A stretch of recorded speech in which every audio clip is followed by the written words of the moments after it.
Hi teachers, Jody here with Best Self Wellness Yoga for Special Needs. And in this video, we are going to talk about, important things to keep in mind when we're creating a nurturing and supportive classroom setting.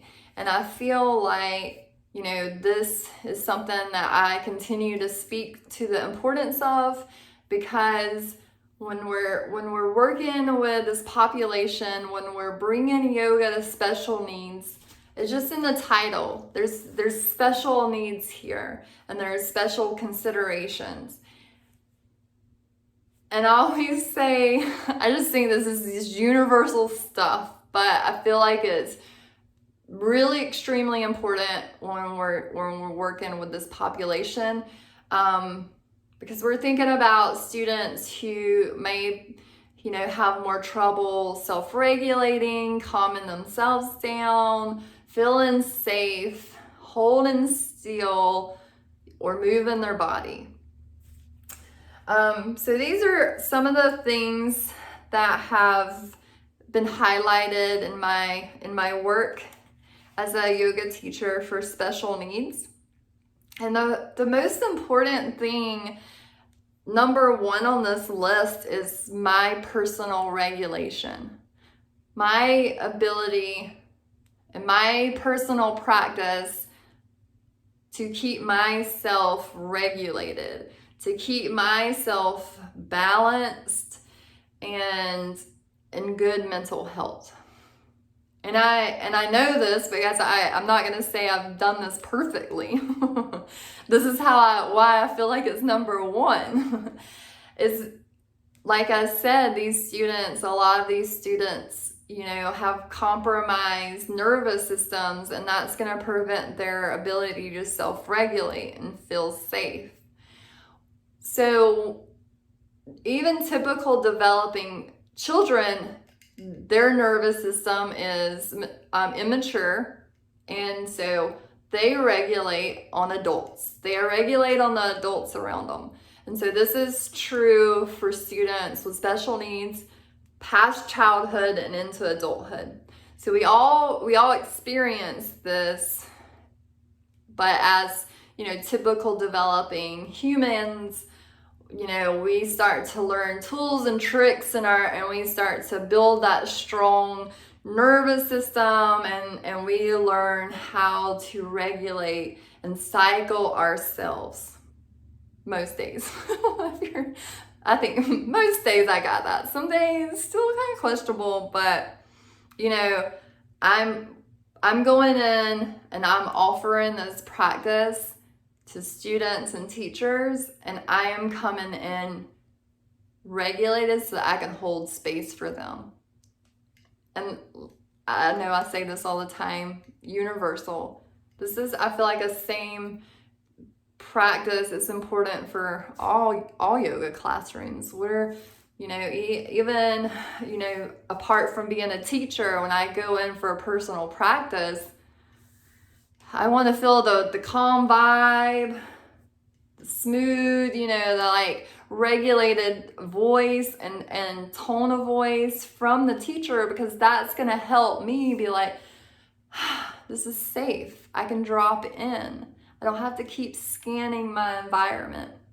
So that regulation is really important, especially working with this population, because they're going to more often than not be looking for us for regulation. So another kind of important aspect to creating a nurturing and supportive classroom is when you're thinking about lighting and sound. I've had a lot of success with dim lights. I try my best to bring in natural light. So if I have the opportunity to get enough light from the windows, opening the blinds, and I don't personally like fluorescent lights anyway, so trying to avoid those. I think it's very helpful, because you just come in and the light is like kind of first sensory experience coming at us, that and the sound. Those are simultaneously coming at us. So when we walk into a low, dim lighting, our body unconsciously already knows, like, I can chill out a little bit. And then with the sound, I like to also keep that quite low. It's more like a background noise. I mean, there is times when I'm using like fun, interactive dances, but when the class first starts, when the classroom and the students are coming into the space, it's helps students and ourselves to begin that self-regulation. It's low, it's calming, it's balanced, kind of like equal. I don't look for a lot of, highs and lows in music. Try to generate, I like the singing bowls, like ocean waves and that kind of thing. Honestly, my go-to for my yoga classes is Pandora. It's a Pandora station, and it's called Yoga Radio or Calm Radio or something like that. Some kind of theme like that seems to be really beneficial for creating this container. And then the next thing that you're going to want to keep in mind when you're creating a nurturing and supportive classroom is the yoga mat placement. So having those set out in the class and given enough space for students to feel like they're not on top of each other if you can. I've been in, classroom situations where the space was just very limited. So the mats were closer than I like to have them. But if you can, having, at least enough space where you can walk around and you're not stepping on someone's mat. I like to do that. And then another thing with the mats, it's just brilliant, is that boundary. Students know, especially, repeated students after a few classes, that they're coming to yoga, they're gonna come to the yoga mat. I always give the choice that they can take their shoes on or leave them off. I always leave that to choice because not everyone likes to take off their shoes. And I mean, why should they? Leave your shoes on. So, and then when you're thinking about when I think about the room layout with, these types of classrooms, it's the opposite of when you're thinking of that trauma-informed classroom, because then you're thinking about, you want to give your students, a viewpoint of the door for safety, right? But with these students, I like to cut the door out because you can have students who run, they'll just take off. And so creating as much space and bringing the attention away from doors, that seems to help. I actually have had to sit my chair in front of a door before, and just that would be my spot just to prevent the student from leaving. So that's been rare, but it is definitely something I keep in mind with all classes now, because you just can't know, and our ultimate goal is safety. Let's see, I'm making sure I'm not missing anything. I have a little notepad here. So we've covered the sound and the volume for music, and another really important aspect about creating a safe and supportive classroom is that schedule, that predictability, the routine. We know we come to yoga, we go to our yoga mat, we're gonna do our vibrations. They already have this kind of muscle memory build up, for repeated classes. For students who's been coming to class, they know what to expect. It might feel boring to me sometimes. I'm like, how many bee breaths can I do? How many chicken, all of these things. It might start feeling boring to me. Not to the students. They love it. They depend on it. It's what helps them feel safe. It's what helps them feel successful. It's what helps them feel supported. So it's very important looking at that predictability. And then another useful thing, it's not really necessary, but you can always have some sensory type toys like Play-Doh, therapy balls.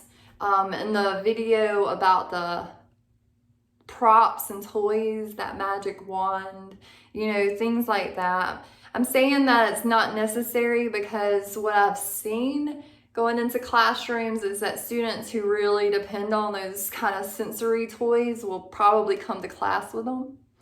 But I like to have some things on hand just when a student is just not, that way they have that choice because it's their space. It's really a space about relaxation. So whether you're relaxing on a yoga mat or you're relaxing by the sensation of squeezing putty, you're getting the benefit. And so it's that individuality. And then let's see, one more thing I want to cover here when we're just thinking about creating this nurturing and supportive classroom is just allowing students, especially, new students, opportunity to warm up, to get to know you, to not be just, they come into this new setting, maybe they've never even seen a yoga mat, you just don't know. And allowing opportunities. There's a few things that I tend not to do with new students is I tend not to really try to get really close to them. I try to, stay about an arm length from their mat and then talk to them from there. If they're open, if they're receptive to me, then I can get closer. And I feel like that sets up a nice trust factor for me and the student to come. Because if I just jot up on a student, they're like, whoa, then every class thereafter, they're not going to feel safe. They're going to be like, what is she coming at me for? And that's not a supportive and nurturing classroom. And not making, this has happened in the past from the main classroom teacher. And when it does, I never go over a main classroom teacher. This is their class and I'm a visitor. I have the opportunity to come in and share your classroom. So I'm not going to go over your rules. Whatever you have set, I'm going to respect and abide. So that should put that in here, especially when you're dealing with a public school system. But I disagree with the demand that you will do yoga. If you want your reward, you will do yoga. You will, because the thing of that is what is yoga, right? It all depends on what this teacher's idea of yoga is. And then, what kind of day the student is having. So I like to take that expectation out. I don't encounter this a lot, but it does happen. So I'm putting that out there. And when it does, I just try to leave as much space and work around it in a respectful way to the teacher and the student. Saying things like, well, if the student is not, if I can tell the student is not really want to participate in yoga, like just throwing extra things out to offer so that at least the student may like to stay in the classroom. Because that's just positive association. It's just, quite frankly, it's classical conditioning. That's all it is. At the end of the day, I would rather a student have a positive association with the word yoga and that create any kind of positive, feelings or thoughts or ideas than a negative, because those are students, maybe they don't do yoga with me in my kind of, the ideas I'm throwing at them for the first 2, 4, 6 classes. But if I can create that positive association with the word yoga, to me, yoga is love. If I have to say one word, yoga is love. It's the 8 limbs. It's the philosophy yoga. It's not about a shape. Movement is vital. I'm not saying that we don't want to encourage this. This is our jobs. We definitely want to encourage it, but it's first about laying that foundation and creating that nurturing and supportive space for a student so that they feel safe and supported to try something new. Because a lot of, it might be their first time even hearing the word yoga. So I don't really, get up on students first thing. I don't like it to be demanded. And then, like I've said before, I like to make a lot of room for these students to have choices during my classes, and that can look like choices in postures, choices in sitting versus laying, choices in what color mat would you like today, choices in where they sit, and a lot of students at the end of class, when we do our yoga sounds, they like to, maybe they want to go sit at the back of the room or they just want to move around. I'm okay with that. If they're safe, then why does it matter where they're sitting? As long as they're safe and they're participating, I think that's great, And I feel like by giving that extra space for students, that I've seen a lot more yoga and participation than I would have otherwise seen if I had been demanding or, not meeting these students where they're at each day. And we all know that our days change. So I think that's really some good highlights and the things that I want to, just share with you guys. And when we're considering creating a safe and nurturing space for students and for ourselves, there's a list of all of these ideas in the box below this video, so you can kind of have a highlight there. And again, this is not everything. Creating a nurturing and supportive classroom is effort, and it's our job. That's our number one job, I would say, because any yoga that you may experience is only going to happen once that foundation is created. And we should know this as, active students of yoga ourselves. So I hope these were helpful ideas and recommendations. Thank you guys for your presence and your support and for your love in this work. Namaste.